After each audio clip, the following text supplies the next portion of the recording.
You know, we talk about finals being one-offs. I think they'll look at this a little bit differently. Maurizio Sarri, I think he's prepped this team for this, right? There's nothing really in the table that he can play for. They'll be in that top half of, you know, the middle of the table. And it's been an incredible season for them in so many different ways because they've lost players in the January window. They haven't been able to bring anybody in.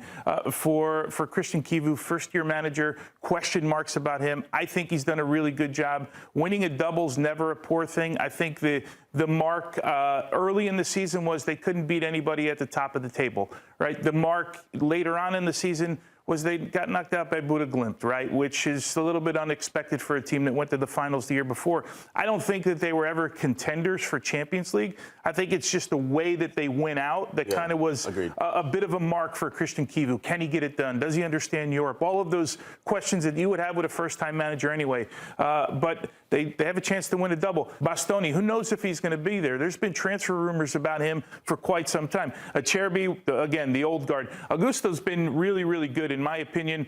Pretty solid in the midfield right now. Boni's brought in. Of course, Lautaro Martinez has done it forever. They've got some injury concerns. Shahanoglu, who for me is still the guy that pulls the strings in the midfield and always a threat from distance. So he's got some of those injury concerns. But look, we're at this part of the season.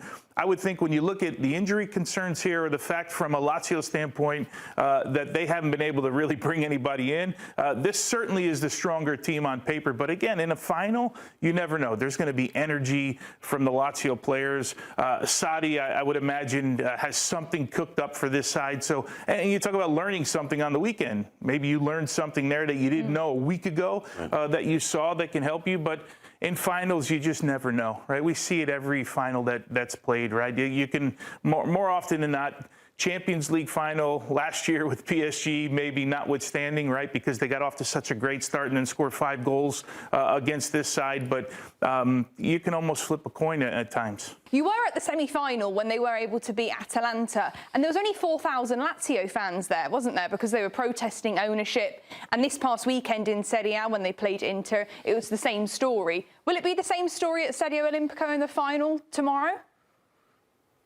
No, so they're expected to show up tomorrow, rightfully so, because as the players have said, as the fans have said, and even Sarri himself, this is the only thing they have to play for. And by the way, when I was at that semifinal, now that was months ago in March, they knew they've been leading up to this one moment. They know that their season is reliant on one game because that allows them to get Europa League football. And sort of how they halted their protest against Milan, when, by the way, they beat Milan and then Milan have gone on a downward spiral. They said, okay, we're going to show support, and then we'll reconvene the next time and stop these protests. And the interesting thing is that when I was there on the ground, they're trying to separate things. They don't want to actually protest the team and the players and the coach, the manager. They're not upset with them. They're upset with ownership. So it's sort of this weird zone where even the players and Sarri themselves can't criticize the fans for not showing up. Sarri said, I'll be the happiest coach in the world if they do pause these protests and come to the final to support us.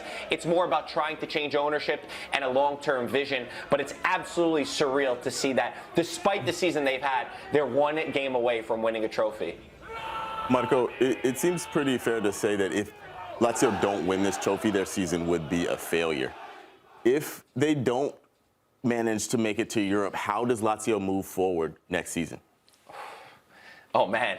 I mean, honestly, it's scary to think that they could fall down a rabbit hole like Fiorentina fell down this year, where they were battling relegation. And I know that sounds dramatic, but there's no chance that Maurizio Sarri stays at this team come next season. He's actually been rumored with making an upgrade, going to Napoli, who's going to be playing in Champions League football next year. Why would any of the players want to stay? Sarri himself came out saying that players have come to his locker room, to his office, crying that they want to leave, that they want to go out. So if you don't have Europa League football, if you don't have Europe, I don't know the project that this team has. And again, fans are going to do the same thing next season. They've tried to start petitions to change ownership of the club, but I'm genuinely concerned about where this team goes forward. And by the way, even if they do get Europa League football, yes, that'll give them some funds that'll allow them to reinvest because they're expected to have a transfer market, which is something they didn't have last year. But still, who wants to go to Lazio? I mean, this is like an only in Italy story, but maybe you guys didn't hear about it. Lotito, the owner of Lazio, is caught every few months. Somebody prank calls him, like a fan prank calls him, and one other guy is recording him. So this happened a couple months ago, and they said, oh, you know, what are you guys doing with the club? What's wrong? He goes, oh, no, the players hate Maurizio Sarri. The players come to me every single week saying we don't like the coach. Then Maurizio Sarri had to come out and say, that's not true at all. It's actually the opposite. They don't like you. So that's a sort of turmoil that they're going with at Lazio. Just to put in perspective, it's not just getting Europa League football saves everything, but at least it's a Band-Aid on the situation. It's like a high school drama, right? Oh, No, he doesn't like you. Marco, we documented week in and week out here when we watch this Lazio side and talk about Maurizio Sarri, kind of summarize Maurizio Sarri and the job that he's done here, because I said at the beginning of, I think, last match day we were working together, there's not a guy for me in Serie A that's done a better job with the resources that he's had available to him this entire season. I think he's been incredible. I love that, Tony. I love when you said it. And Aaron mentioned as well that Sarri said if it was any other team, I would have left. He said this is the hardest job he's ever had in his career. And why? Because Sarri's football is beautiful. His Napoli is still talked about in Italy despite not winning, and that's because the aesthetic was incredible. He can't do that at Lazio. They don't have the players to play this Sarri ball, this possession-based, beautiful football. So what did he do? He adapted. He said, all right, we're going to have to defend first. We're going to have to sit back, something again that he never had to do with his teams in his career, and they're going to try to have to attack and hit out on counters and be vertical and be a little bit more dynamic, and they really struggle to score goals. I mean, 12 teams have a better attacking goal-scoring ratio than this Lazio team. I saw a stat that they're 16th in chances created. The only teams with worse are Pisa and Parma and Verona.